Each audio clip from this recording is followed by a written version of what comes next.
আসসালামু আলাইকুম। প্রতিদিনের মতো আমি আছি অনামিকা চৌধুরী। দিনের শুরুতে চলুন দেখে নেওয়া যাক দৈনিক তৃতীয় মাত্রার আজকের উল্লেখযোগ্য সংবাদগুলো।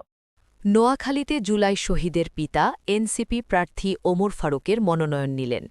মেহেদী হাসান, স্টাফ রিপোর্টার, নোয়াখালী। গলাচিপা উপজেলায় বিএনপির নেতৃত্বে হাসান মামুন এর পক্ষে মনোনয়ন ফর্ম সংগ্রহ। পটুয়াখালী গলাচিপা থেকে মোহাম্মদ খালিদ হাসান মিল্টন। নগরকান্দায় অস্বাস্থ্যকর পরিবেশে খাদ্য প্রস্তুত, অনুমোদনবিহীন ভ্রাম্যমাণ আদালতে জরিমানা। ফরিদপুর জেলা প্রতিনিধি। উত্তরা মিরপুর ডিওএইচএস সড়কের নাম বদলে আহমেদ সফা সরণি। স্টাফ করেসপন্ডেন্ট সৈকত। বগুড়ার গাবতলীতে বেগম খালেদা জিয়ার পক্ষে মনোনয়ন ফর্ম সংগ্রহ। বগুড়া গাবতলী প্রতিনিধি। করোনা পরবর্তী টেকসই কৃষি পুনরুদ্ধার নিয়ে গাকৃবির সেমিনার আয়োজন। গাজীপুর প্রতিনিধি মঞ্জিরা ভুইয়ার রিপোর্ট। ভাঙায় ফরিদপুর ৪ আসনের বিএনপির মনোনীত প্রার্থী শহীদুল বাবুলের উদ্যোগে ফ্রি স্বাস্থ্যসেবা। ফরিদপুর জেলা প্রতিনিধি আব্দুস সালাম মোল্লার প্রতিবেদন।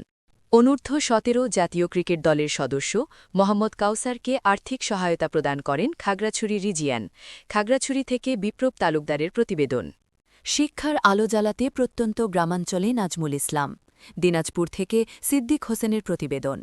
দীপু হত্যার প্রতিবাদে খাগড়াছড়িতে সনাতনী সম্প্রদায়ের উদ্যোগে প্রদীপ প্রজ্বলন ও প্রার্থনা সভা।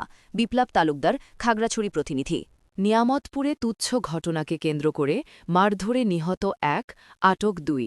নিয়ামতপুর, নওগাঁ প্রতিনিধি। কুড়িগ্রামে বিজিবির বিশেষ অভিযানে ৩৫ লাখ টাকার চোরাচালানি পণ্য জব্দ, আটক ১। জিএম ক্যাপ্টেন, কুড়িগ্রাম প্রতিনিধি। সুনামগঞ্জ ১ আসনে বিএনপি মনোনীত প্রার্থী আনিসুল হকের মনোনয়নপত্র সংগ্রহ। মধ্যনগর, সুনামগঞ্জ প্রতিনিধি। বাঘাইছড়িতে রাস্তার অভাবে গভীর রাত থেকে রাস্তায় পড়েছিল বশরের মরদেহ। মোহাম্মদ আসিফ ইসলাম সাইফের প্রতিবেদন।